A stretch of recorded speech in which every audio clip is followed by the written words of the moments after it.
donc bésu tey bi maa ngi gërëm ñëpp ñi nga xam ni muy góor mu jigéen ñoo fi ñëw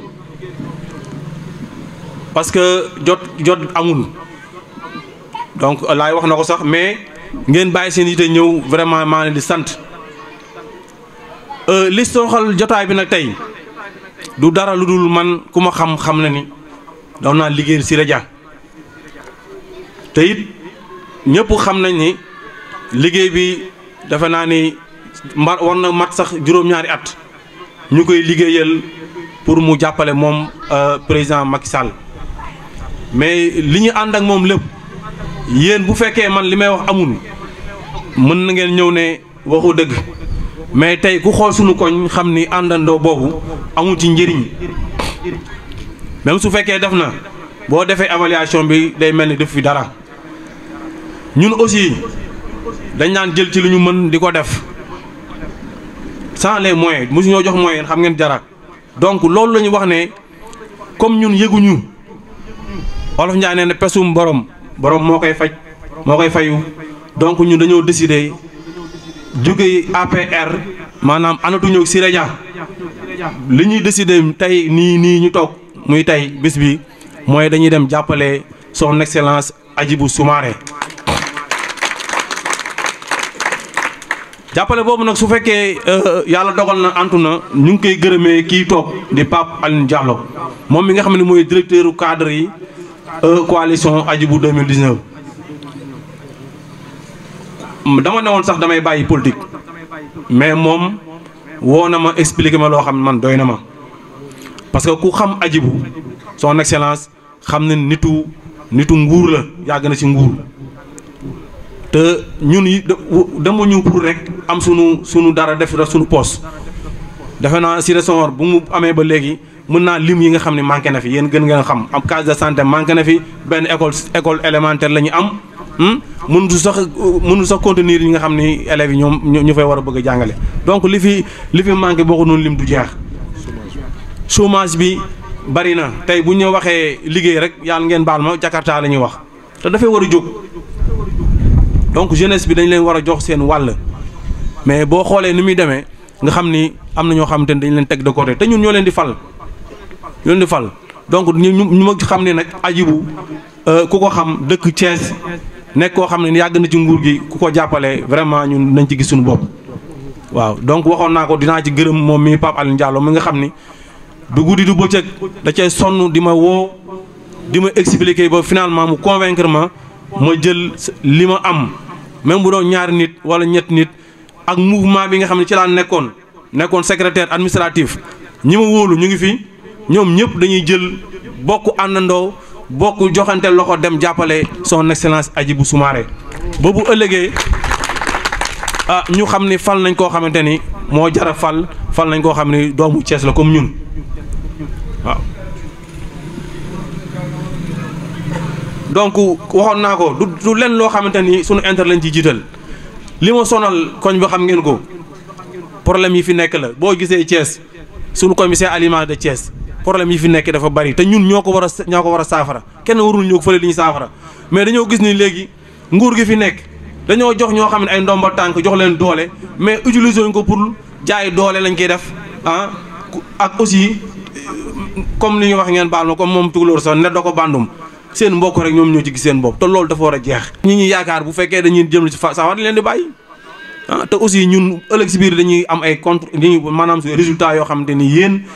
xool ndax li ñu doon politique fii baax na wala déet ci kaw loolu donc maa ngi woo ñëpp amul xàjj ak seen ñun ñoo war a liggéey Sénégal war a liggéey Thiès war a liggéey fii Siré Sonor képp ki nga xam ne mën na am xalaat am na doole am na man na ñëw ñuy liggéey teg intérêt personnel fële jiital intérêt askan wi pour que ñi fi nekk nga xam ne ay apprentis lañ parce que dama di que c'est des apprentis présidents nekkuñu fi lu dul jaay doole jekkale moo fi am loolu dafay war a dañ te benn programme amuñu ko boo xamante ni dina jëmal réew mi kanam ñun nag bu ñu gisee programme boo xamante ni mooy jëmal réew mi kanam moom lañ jàpp te mooy programme son excellence président Hadjibou Soumaré donc maa leen di gërëm seen tur ak seen sant vraiment kontaan naa merci. mbokk jullit yi waa koñ bi ñu ngi leen di sant di leen gërëm ci seen teewaay bii Motin mi nga xam ne moo woote tey jii nit la koo xam ne nit ku dëggu la ba lu mu woote nit ñi daan sawar pour ñëw ci.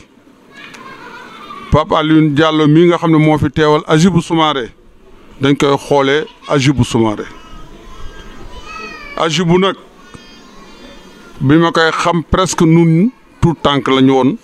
ñoo doon footballandoo ay match scolaire ñoo bokkoon it école Randoulène Sud 1 admeendoo benn année entrée en sixième CG bu Randoulène Sud 1 ñoo ko def ouverture bi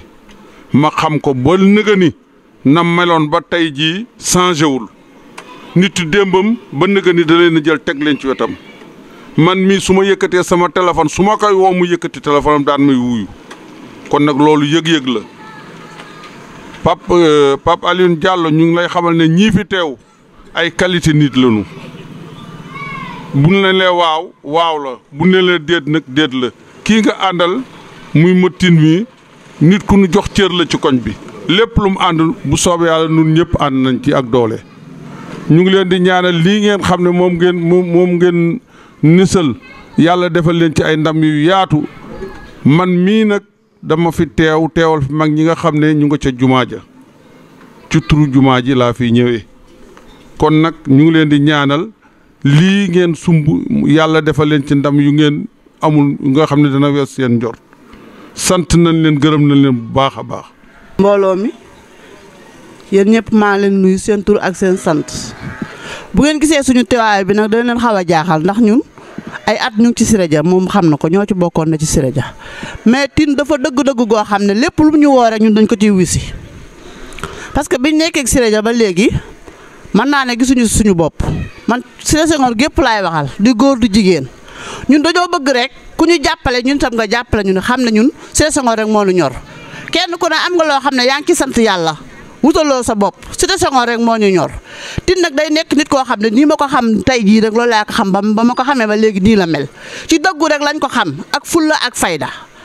moo tax lu mu ñu woo dañ koy wuy si ñun man ko dëgg neexul ba neexul nag mais boo xëy di wàcc di dem guddi bëccëg subaa ngoon bàyyi sa njaboot bàyyi sa borom kër di dox di guddeeg bëccëg te li ngay dox gisoo ci sa bopp bu yàggee na nga deltu ginnaaw xool fi ngay teg sa tànk mooy fan. Tine bi mu ñëwee sama kër wax ma ko dama ko ne ma dey Siré Dia mënu ma koo gaa bàyyi ndax ñu bari moo tax muy yow ak Sidi Gueye ñi ma ci digaloon ñëpp waaye seet naa ba seet xam ne Siré Dia moom neexul ba neexul mooy gisuñu lenn loo xam ne mën nañ cee gis suñu bopp. boo gisee nag sama teewaay bi mooy Tine moo tax Tine moo ma woo ñëw sama kër wax ma te dama ko wóolu lu ma dugal loolu dama ciy dugg parce que dëggu laa xam ci moom ak fulla ak fayda man sama mbooloo mi ma àndal bis na ko tey lu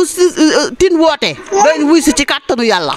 parce que dëggu rek laa xam ci Tine du ma sori nag ci wax ji parce que dañuy doog a door mais buñ demee ba ci kanam kenn ku ne dina wax li nga xam ne moom mooy li ko gënal ñun Siré Senghor rek moo ñor ku ñu jàppale Siré Senghor daal ñu jàppale la ku ñu jàppale Siré Senghor gii nag neexul ba neexul kenn ku ne li nga daan dundee ba nga xam loolu luy politique ci loolu ngay jàpp ci kàttanu yàlla ngeen baal mi ak. donc man maa ngi présenté wu maa ngi tudd Mbadia Ndiaye maa ngi dëkk fii donc di voisin donc Mamadou Tine donc je prends la parole pour donc représenter tous les jeunes qui sont donc ici présents donc damay commencé nuyoo bi di nuyu donc sunu jigéen ñi toog. sunu yaay yeeg sunu tante yeeg ak sunu rakk yu jigéen ñi fi nekk donc dama commencer donc d'abord par faire un petit témoignage si kii ni wax Hadjibou Soumaré donc si pour ñu ko xamul donc il a été donc ministre du budget depuis l'avènement donc de monsieur Abdoulaye Wade au pouvoir moom moo nekkoon ministre du budget dirigé donc d'une main de fer maanaam yore na ko donc si yaram bu rafet te kenn mësu ko dégg si donc lu ñaaw wala donc ay ñaawteef wala ay détournement d'argent donc c'est un homme de valeur n'est-ce pas qui a su diriger n'est-ce pas donc son ministère n'est-ce pas donc sans embâche sans problème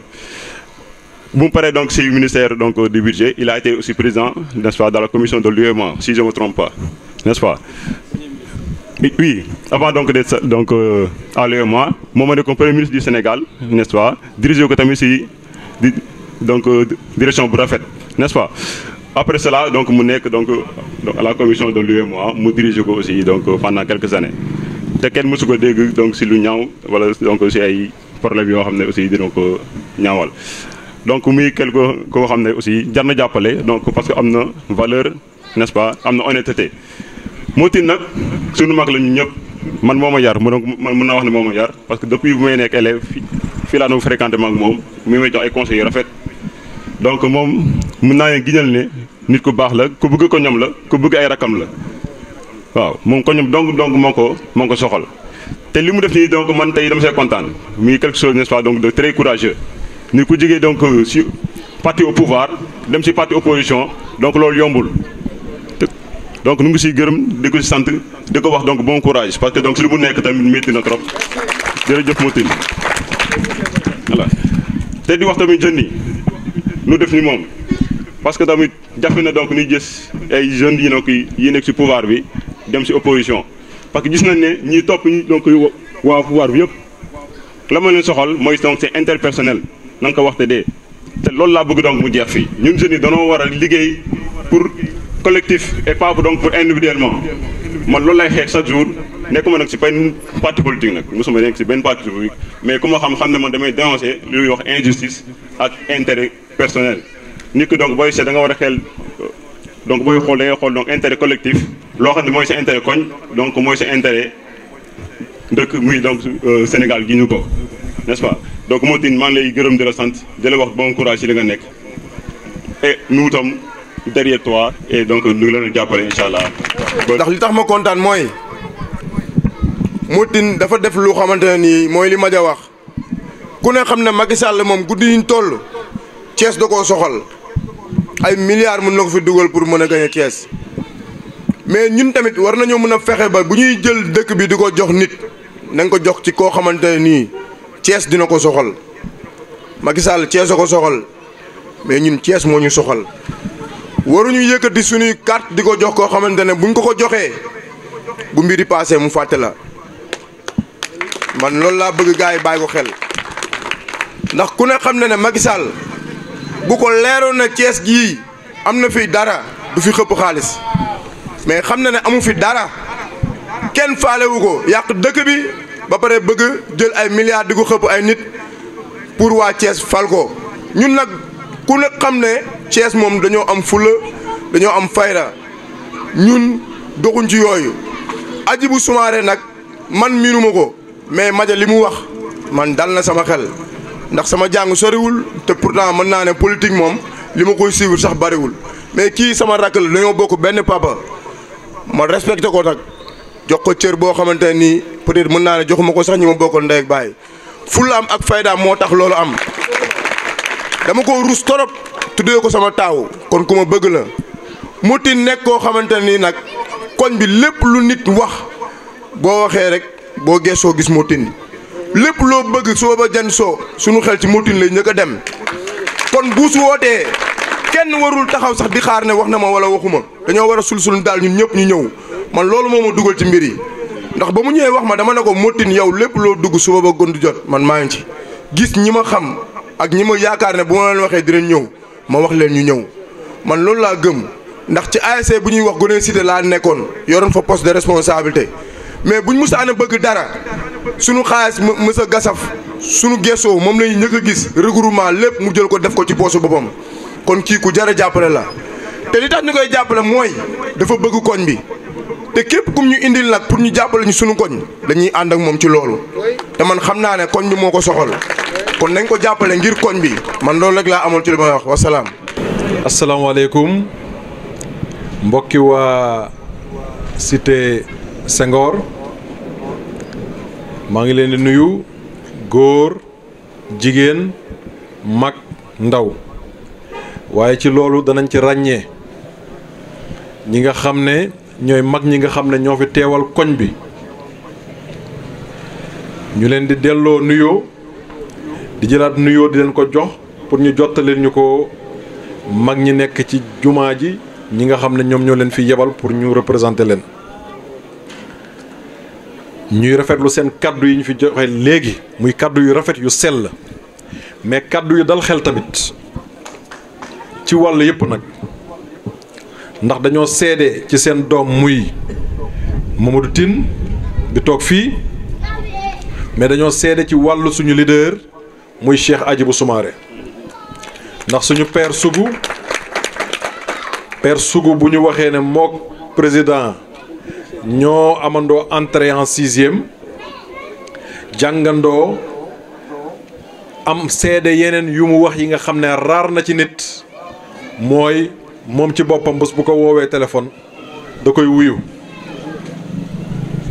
loolu mooy wane dimension nit ki nga xam ne ñun moom la ñu àndal mënoon nañ ñëw tey ji seede ko fi naam mën ngeen ñoo gëm waaye bu fekkee ne ki nga xam ne moo yaroondoog moom màgg nag moom cheminé ak moom ba tey jii ñoom ñaar ñuy jokkoo ba léegi kon loolu dafay joxe benn dimension bi nga xam ne certitude la ñuy mën a am ci leader bi nga xam ne mooy Cheikh Hadjibou Soumaré loolu nag muy lu raar tey jii ci Sénégal mooy ak oyof ak dal ak nite dafa am solo donc papa ñu ngi lay gërëm ci kàddu yooyu nga teg mu gën a dalal suñu xel. Motin ni nga meloon te ma xam ko dolli ko bu ci wàññi dara ndax nit bu fekkee ne dañu ñëw ci say biiri mbokk mag ñi jigéen ñi surtout jeunes yi jeune tey dañu yeewu kenn mënu leen nax jeunes yi ma dégg fii ñu wax lu am ful la lañ fi wax ndax da ngeen koo sas jeunes yi tey kenn mënu leen nax parce que Thiès métti na métti gi nga xam ne soxlawul ñu di la expliquer métit bi nan la tare te yow yaa ngi koy dund jeunes yi tey sonn nañu biir Thiès ku fi toog pour nga am liggéey dafay jafe ba tax na c'est très rare nga dem ci benn organisation sax nga fekk fa ay jeunes yu wuyu si mais tey da nga ñëw fekk jeunes yi répondre massivement ñëw loolu ñu di ko rafetlu c'est important te le changement de 2019 ci yéen lay jaar le changement de 2019 passera par les jeunes et par les femmes j'en suis convaincu ni ndaw yi sonnee nekk ci chômage noonu la jigéen ñi sonnee ñoom tàyyi nañu ci ñu leen di woo kaay leen tàccu kaay leen fecc dañ leen di jox financement te duñ leen jox financement loolu moo war a dagg te loolu mooy suñuy tànk Modou man loolu laa taxawee ndax suñuy yaay yi suñu sœurs yi dañ leen di nax suñu rakk yi dañ leen di nax naan leen ay fonds de garantie am na nit ki nga xam ne bi may def campagne 2017 dama ñëw fekk ko ci atelier mu ngi préparer ay télé maa ngi ànd ak ñii may ci profité di présenter sama délégation maa ngi ànd ak madame la maire Khadijatou Pouy ak Sophie Diallo ñoom laa àndal ma ànd ak ñoom ba ci benn atelier kooku ne ma man bëgg naa liggéey mais awma matériel ma ne ko incha allah di nga liggéey man maa lay déposer garantie déposé naa garantie presque 6 mois kenn mësu ko étudier maa mujj jëlaat sama garantie kon bu ñu nee FONGIP dox na ñun dañuy taxaw ne du dëkk ndax lu ñu expérimenté la te gis ne amul njëriñ xaalis bi génn na mais amul kenn ku ñu garantie aujourd'hui pour son financement donc ñun dañu nekkoon ci biir gis système bi ni muy doxee gis ne système bi ak liñ ñu waxoon avant 2012 te ñun ñu programmé woon ko dans sa mise en œuvre dafa am problème naam programme yi nga xam ne teg nañ ko am na solo président yi mu teg am na solo mais ni ñu koy dérouler moo baaxul wax nga ko léegi couverture maladie universelle mais kan moo fiy dem hôpital tey ji te doo fay te bés boo fayee faj bi ñu lay faj du méngoog li nga soxla yàlla rek moo lay wéral naam am nañ ay médecins yu jàmbaar am nañ ay infirmiers yu jàmbaar mais matériel bi amul wala boo fa demee xamuñu urgence parce que dafay bëri nit ba nga xam ne benn médecin day am des centaines et des centaines de cas ba tax na ki nga xam ne kaawam dafa urgent duñ ko mettre en priorité loolu couverture maladie boobu donc dañuy gis ne lajj na wax nañ ci chômage wax nañ ci couverture maladie gis nañ nag suñu ressource réew muy fer bi muy pétrole bi muy gaz bi tey jii ñu ngi koy saax-saaxee di ko joxe waa bitim réew ci ay anam yi nga xam ne leerul ci bopp nit ñi may interpeller le président de la République encore une fois devant la presse pour dire que il est urgent que la lumière soit faite, qu'il y ait une transparence parfaite sur et dans la manière dont nos ressources sont données à des étrangers. Et je demande ici, quand bien même hier j'ai vu qu'ils ont fait venir Madame Aminata Touré pour dire devant tout le monde que, et c'est très facile de dire que les contrats sont transparents. Puisqu'ils ont leur vérité, l'opposition a sa vérité, mais il y a la vérité. Et pour qu'on puisse connaître la vérité, qui n'est plus à nous qu'elle n'est à eux, il faut la mise en place d'une commission d'enquête parlementaire. Lolo moy lan moy que ne tey jii benn question nationale bu posé woo nit ñi leerul ci seen bopp Assemblée nationale mën na teg une commission d'enquête parlementaire demander nguur gi ñu indi ay éléments d'information ak ñi nga xam ne ñu ngi kalaame ñu indi ay éléments d'information bu boobaa ñoom dañuy def enquête ba xam lan moo ciy dëgg. Mais député yi bu fekkee ne tey ñoom li leen intéressé mooy parrainage li leen intéressé mooy nu ñuy falewaate président Macky Sall donc ñoom coono askan bi taxu leen a jóg yéen jigéen ñi na ma kenn yëkkati loxoom ne moom délégation à l'entrepreneuriat rural 10 milliards yi génn jot na ci na kenn yëkkati loxoom ne jot na ci. du benn mbooloo bu ma taxaw te fu ma taxaw dinaa laajte ndax am na ko jot ci 10 milliards yi. ay militants wu APR lañ ko jox à travers une distribution arithmétique 500 000 500 000 300 000 300 000 sans projet derrière donc loolu ay ressources réew mi lañ jël nasaxal ko. bërki démb dama dégg ki yor délégation à l'entrepreneuriat rapide mu nekk Fatick mu jékki-jékki ne bi may ñëw sax 740 millions laa prévoiroon waaye def naa ko 1 milliard. Sur quelle base? Sur quelle base on sort de l'argent des centaines de millions et on dit que waaw ndaje bi daal neex na 740 millions laa prévoiroon léegi def naa ko sax 1 milliard. Mais ça veut dire que il y a aucune planification derrière cet argent. Et pourtant on nous fait croire le contraire. Mais dans leur manière de faire et dans leur discours souvent ils se trahissent. Am na benn fonds bu ñu naan fonds d'appui d'investissement au Sénégalais de l'extérieur mu nekk ay milliards yu ñu jox Sénégalais yi nekk ci diaspora bi mais waa APR yi nekk foofu lañ koy jox ku ci am benn mbokk bi nga xam ne fii nekk na extérieur ne jot na ci xaalis mu ngi koy investir fii Sénégal amul. Il est temps que des audits soient organisés autour de ces financements du FONGIP, de la DER et du FAISE. C'est important parce que ñett yooyu ma dajale rek boo ko la xoolee ëpp na 100 milliards te kenn xamul fan la dugg. Donc je pense que il faudrait que ñu jéem a xool naka la ñuy réglementer waat encore les financements nga xam ne tey ji bu ñu nee financement bi femmes yi ñoo tax mu jóg yéen di ngeen ci mën a jot. Avant loolu en 2015 ministre Moustapha Diop ñëw na fi ñu ne 600 millions dugal nañ ko Thiès kan moo ci jot ci yéen waaye yëkkati leen seen loxo kenn jotu ci 600 millions yéen ñëpp vous êtes témoins waaye léegi nag ñu taxaw ñu ne ñun Modou Tine mii sañul génn APR ñëw jàppale Hadjibou Soumaré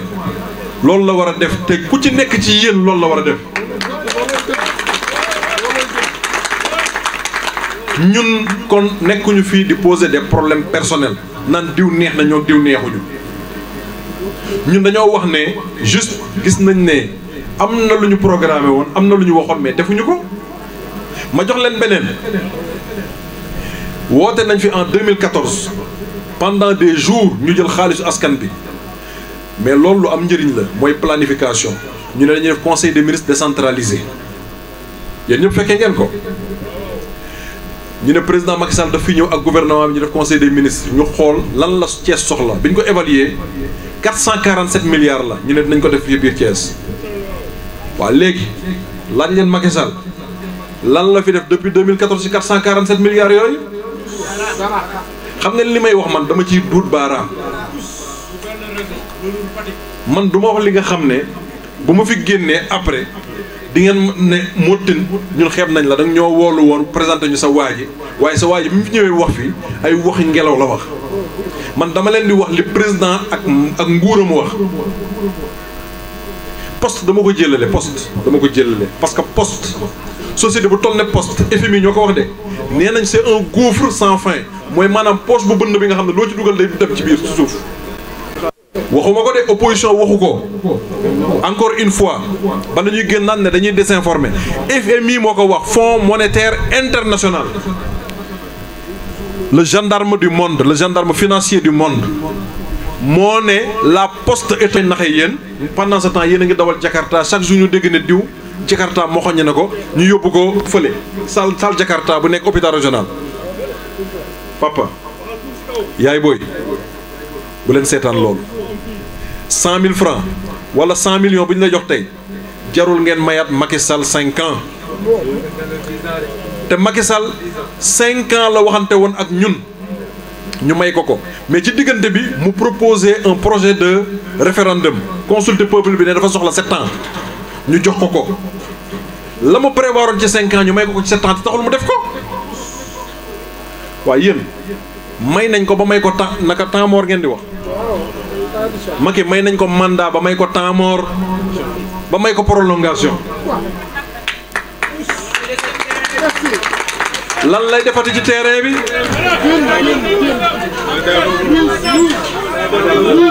na dem Macky na dem kese donc buñ fi toogoon ba suba di wax duñu jeexal Modou duñu jeexal donc ñun opposé wuñu pour opposé wu naan dañoo contre diw ak déedéet ñun passé nañu loolu waay lui c'est un enseignant fii ay enseignants ñoo fi wax président ñii ay intellectuels lañu suñu papa yi ñun ñoo mag ay problème personnel askanu Thiès moo ñu tax a jug Séné Senghor bokk na ci cité yi gën a fatigué ci Sénégal waxuma Thiès ana assainissement bu tawee ana assainissement bu tawee fan ngeen di jaar mais y a des problèmes da ngeen di xuus. marché bi lay on a un marché kii lay gën a doon. voilà xam nga kon man léegi soxlaatul may wax ndax jàngoro bi fii buñ toogoon di ko wax duñ ko jeexal donc man nag foofu rek laay jeexale pour wax ne en tout cas li may demandé mooy nañu leeral xaalisu askan bi fan lañ ko dugal na député yu woote une commission d'enquête parlementaire il est temps Macky Sall bala muy dem ñu auditer xool fan la affaire yi toll chemin de fer gis ngeen ni mu deewee chemin de fer bu doxoon rek waa Cité Senghor yëpp mën nañ fa liggéey soxlawu ñu poste ñu def double flux soxlawu ko mais Macky Sall moo waxoon ne dafay defar chemin de fer est-ce que defar na ko beneen kaawa ngo NSTS def na fi 2 milliards est-ce que dem na demul et le président Macky Sall a un problème c'est que il peut constater un échec mais il a peur man xaw ma lu muy ragale ay nitam de rectifier y a un problème jamono Senghor kon dellu nañu ginnaaw bu dee jamono Senghor moo delluwaat kon ñemoo ñëwaat kon dellu nañu ginnaaw chemin de fer Abdou Diouf def na fi 30 milliards entre 81 et 85 et aujourd'hui moom mënu ci def 10 milliards yi nga xam ne mooy tax chemin de fer dem en l'espace de 7 ans mais y a un problème bu taxawee ne dina ko defar bu faluwaatee ñun mënuñu ko gëm te gis nga am na ko jeune bu ko wax léegi nii ku am fulla ak fayda wax na ko léegi nee na bu leen dinañ fi tuur ay milliards jël leen ngeen lekk jël leen ko ngeen lekk dana fi inauguré si ay stade dam beeg yu demee noonu parce que 4 ans ñu ngi réparé stade bi te Abdou Diouf ci 4 ans la defar stade de Lat Dior bi à 9 bes taq yow 4 ans ñu ne la réparé ko mënoo ko réparé 4 ans réparé rek y a un problème y a un problème nañ ko wax waay non Thiès n'est pas une priorité pour le président Macky Sall il faut le dire. C'est ça la réalité. Et pourtant gis nga seen koñ bii nii di ngeen gis nag ñu ñëw naan leen non parce que jox nañ leen benn liggéey poste ñu ñëw taxaw naan leen non bu leen dem foofu non xool leen intérêt Thiès bu leen xool seen intérêt bopp chemin de fer dafa war a dem suufu chemin de fer bi yëpp jaay nañ ko maa ngi demandé l'OFNAC et je le dis solennellement devant la presse l'OFNAC nañu xool emprise ferroviaire bi nekk derrière l'usine Traverse le titre foncier 116 je le répète le titre foncier 116 nañ ko xool nañ ko saax-saaxee j'interpelle l'OFNAC à ouvrir une enquête xam nga dañ ne OFNAC da ngay dénoncer discrètement man je dénonce publiquement je fais une dénonciation publique de l'utilisation du titre foncier 116 par le service des domaines de Thiès tey jii gis nga ne ministère des finances ñëpp a ngi politique lan la ñu politiquer ñun xam nañ fonctionnaire fan la poosam toll tey jii ministre des finances ba ci suuf tey jii ñoom ñëpp ils sont obligés de faire de la politique pour rester parce que xam nañ ne bu Macky Sall demee rek ñu am problème ndax lépp dana leer suufu Thiès bi nag kenn du ko saax-saaxe suñu kanam parce que Thiès waay ñoo ko moom nañu taxaw am fulla am fayda nag bu bésu vote bi jotee dem leen ngeen jël yi seen carte yi déjà électeur jël leen ko bu ngeen ko jotul ñëw leen ci mottin école Demba Diakhaté bii laa bëgg au soir du 24 février 2019 Macky Sall daanu fi incha allahu donc loolu dafay laaj pas-pas parrainage bi tamit ñëw nañ ci yéen naan leen dañ leen jox ay financement pour ngeen parrainer ngeen signé xamu leen ci woon dara waaye parrainel kenn du tax nga obligé pour voter ko donc mën ngeen parrainel Macky Sall parce que nax nañ leen mais bu bisu vote bi jotee na am surprise que ne waa Cité Senghor ànduñu ak moom. Modou loolu moo doon kàddu yi ma di la gërëm di la sant foofu laa bëggoon terminer pour wax ne Modou mi ku gore la Modou ñëwul ci man maa ñëw ci moom Modou tànn ma man maa ko tànn ndax ay qualité démb bi ma koy woo daf ma ne maa ngi woon ci malaanu wasifa te nag am na lu ñu ci wax ci malaanu wasifa Pape Makhtar Kébé dafa ñëw ñi di wax ñu ne ko xale yi kat ñoo fiy wasifa ci koñ bi fekk suñu benn mbokk doon tudd coog sax Thiès la dëkk mu ñëw Ndakaaru ab suñu benn mbokk buy tudd ne ko xale yi ñoo fiy wasifa ci jàkk yeeg yu demee noonu bi mu jëlee parole mu ne xale yi bés bu ngeen toogee bis te wasifa wuñu na ngeen leen porter plainte ñu ne ko waa lu tax mu ne non dem leen ci commissaire ngeen wax ak moom ndax waxuma la kiy wasifa waaye kay dégg wasifa bi rek da ciy xéwlu loolu donc muy lu wér donc man naw ko ci jikkoom moom mii mottin muy ku gore ku baax ñu xamante woon ci biir APR ñu doon ànd ak nit nag ba tey jii mu ne dafay ànd ak président Hadjibou Soumaré ma koy féliciter pour courage bi mu am ak détermination bi mu am ma leen di ñaan ngeen jàppale ko bu ngeen ko jàppalee dinañ ko jàppale bu ngeen ko jàppale dinañ ko jàppale ndax homme de valeur la homme de valeur la kon nag jeex na may nuyu ayima yi fi nekk yëpp muy ma ciy jiital imam Sarr ak imam Niang ñoom ñëpp ma leen di nuyu ndax samay wóllëre lañ ñoom imam Jom ñoom jonn ñoom en fait imam Sarr moom wax dëgg yàlla ba gengi neew am nañ fa kóllëre wax dëgg yàlla dem naa fa ci ay jàng ñu vraiment du ñuy kóllëre tey kóllëre démb lañu ba tax na heure bu ne mën naa leen a woo heure bu ne mën naa leen seet ba ci suba rek mu ngi may woo ne ma mu ngi ngapparu la dem waaw woo na ma ci suba ne ma mu ngi ngapparu moo tax mënul teew fii waaw imam ñaa danaa fa jaar léegi seet ko incha allah di leen gërëm di leen sant toogaay bi yàgg na may jéggalu di balu àq mais li ma waxoon feneen laay waxaat fii rek man parce que foog Ceesuwaa yëpp xam ne lañ leen diggoon ak la ñuy def ça fait deux mënoo maa dig ceebu jën may toog di xaar parce que ceebu jën laa bëgg ñu d'accord ci man ak yow ma jox la sama dépense midi jot nga ne ma cere laa lay jox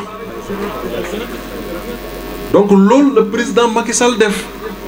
ñun nag foog ñu toog ak Ceesuwaa yi bàyyi suñu temps suba dañu war a liggéey mais dañuy toog fii ak guddi ba guddi ak yéen dawalaat suñu oto delloo Ndakaaru daf ñu koy jaral parce que Thiès la ñu amuñu feneen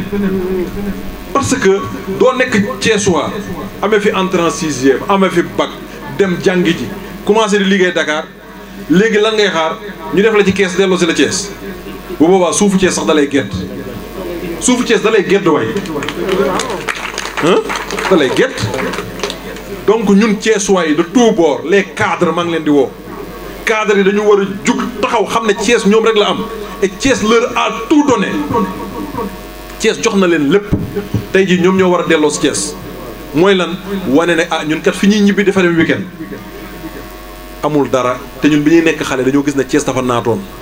Thiès tey Jakarta rek la am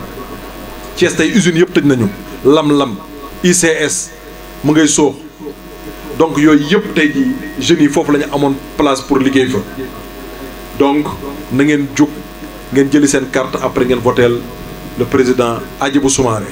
maa ngi leen koy ñaan di leen gërëm encore une fois di leen sant bu fekkee ne wax ji nag tàng na wala jub na ah bu dee jub na ci ngeen xam ne rek noonu laa ko bëggee woon bu fekkee ne jubul tamit ngeen xam ne ne xëy na sama xër la rek di leen wax ne nag président Hadjibou Soumaré seen président la ndax am président bu yeewoo Thiès moo gën ka nga xam ne Fatick ga mu dëkk sax nit ñaa ngay yuuxu te bi ñuy ànd ak moom yaakaar rek a taxoon ndax am na ku fi laajoon nekk fii Thiès te am lu mu fi def nag